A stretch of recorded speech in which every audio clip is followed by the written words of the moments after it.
Assalamualaikum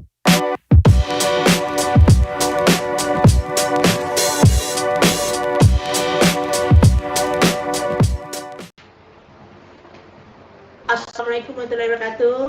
Pertemuan kedua dengan Ibu ya, dengan tema atau materi kita data statistik.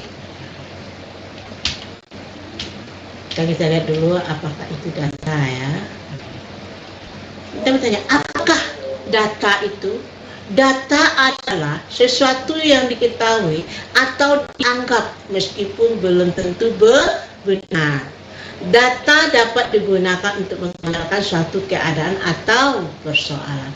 Data yang baik adalah data yang bermanfaat. Data yang telah diolah disebut informasi. Ya. Kegunaan data. Dasar suatu perencanaan. Kegunaan data yang pertama, dasar suatu perencanaan. Yang kedua, alat pengendalian. Yang ketiga, dasar evaluasi. Kita lihat dasar suatu perencanaan.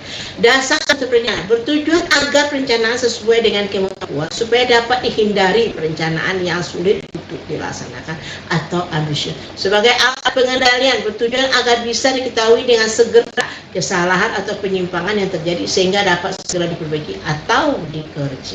Sebagai dasar, kegunaan sebagai dasar evaluasi dari hasilnya akhir, apakah target dapat tercapai? Kalau tidak tercapai, faktor apa saja yang mempengaruhinya? Kita lihat lagi syarat-syarat data yang baik. Jadi data itu mempunyai syarat juga.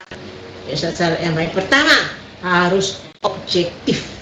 Yang kedua harus bisa mewakili atau representatif. Yang ketiga harus bisa memiliki tingkat ketelitian yang tinggi. Yang keempat harus tepat waktu. Yang kelima harus relevan dengan permasalahan yang akan dipecahkan. Itulah syarat-syarat yang baik ya. Dari sudut pandangnya, statistik data menurut sifatnya dibagi menjadi dua ya, data kualitatif dan data kuantitatif. Data kualitatif adalah semua data yang dinyatakan dalam bentuk angka. Katakan dalam bentuk bukan angka. Maaf ya, dari data kualitatif itu adalah semua data yang dinyatakan dalam bentuk bukan angka. Biasanya data kualitatif itu dalam bentuk pernyataan atau judgment. Kemudian data kuantitatif adalah semua data yang dinyatakan dalam bentuk angka. Menurut tingkatan skalanya, data dikelompokkan menjadi 4. Yang pertama data nominal, yang kedua data ordinal, yang ketiga data interval, yang keempat data rasio ya. Jadi skala nominal, skala ordinal, skala interval, dan skala rasio.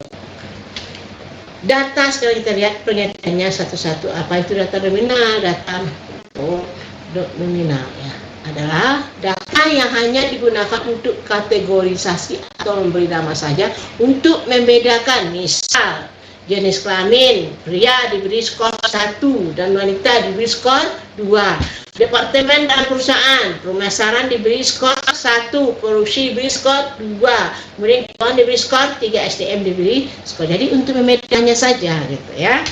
Kemudian ciri data nominal, yang pertama tidak memiliki tingkatan. Misal wanita skornya 2, bukan berarti memiliki tingkatan yang lebih tinggi dari pria skor 1. Jadi dia tidak memiliki tingkatan. Kemudian tidak dapat dilakukan operasi matematik atau penjumlahan, pengurangan, perkalian, pembagian. Misal pria skor 1 sama dengan pria skor 1 tidak. Jadi dia hanya memberikan skor-skor saja. Jadi tidak bisa dijumlahkan, pengurangan, dikalian dan pembagian.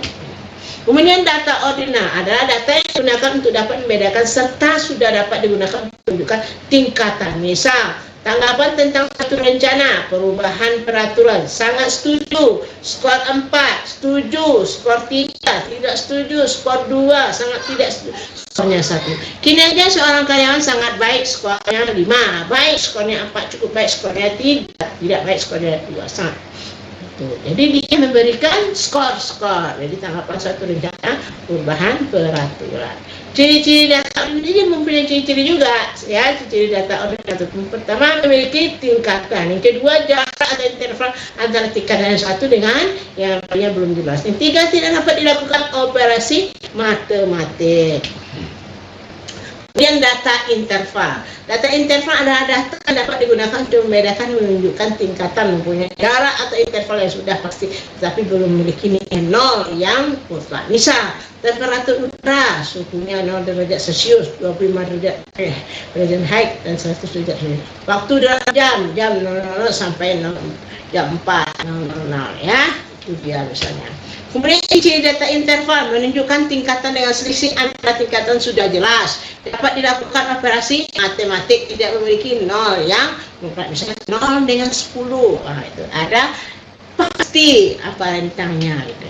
Kemudian data rasio atau skala rasio adalah data yang dapat digunakan untuk membedakan, menunjukkan tingkatan mempunyai jarak interval yang sudah pasti dan memiliki nilai nol yang mutlak. Misal, jumlah mahasiswa di kelas P1 adalah 45 orang. Jumlah uang di dompet Amir adalah 0 rupiah. Beras disumbangkan 10 kilo. Jadi pasti. Jadi nilai angka memiliki nilai nol yang mutlak. Data menurut cara memperolehnya ada dua, data primer dan data sekunder. Data primer adalah data yang dikumpulkan dan diolah sendiri oleh sebuah organisasi atau perseorangan langsung dari objek. Contoh datanya, wawancara langsung, wawancara tidak langsung, dan pengisian kuesioner. Data sekunder adalah data yang diperoleh dalam bentuk yang sudah jadi, sudah dikumpulkan dan diolah oleh pihak lain. Contoh datanya data WPF, Indonesia, World Bank, IMF, dan yang lainnya, gitu ya. Kalau kita lihat data menurut waktu pengambilan, jadi data ada juga waktu pengambilan, data cross section dan data time series. Data cross section adalah data yang dikumpulkan dalam satu waktu tertentu pada beberapa objek untuk menggambarkan keadaan. Data time series adalah data yang dikumpulkan pada beberapa waktu pada satu objek untuk menggambarkan perkembangan. Cara pengumpulan data itu terbagi juga ada 4. Kuesioner, wawancara, percobaan laboratorium, hasil pengolahan pihak lain. Mari kita lihat peranan komputer dalam sistem. Peranan komputer dalam sistem. Pertama, jumlah data yang harus dicari sangat banyak.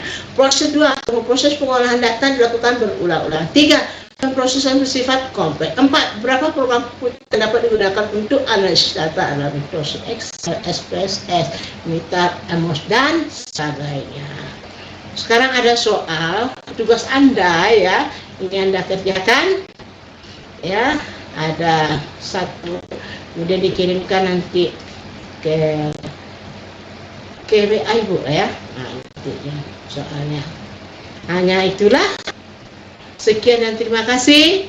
Inilah pertemuan kedua dan minggu depan kita ketemu lagi ya. Sampai jumpa. Assalamualaikum warahmatullahi wabarakatuh.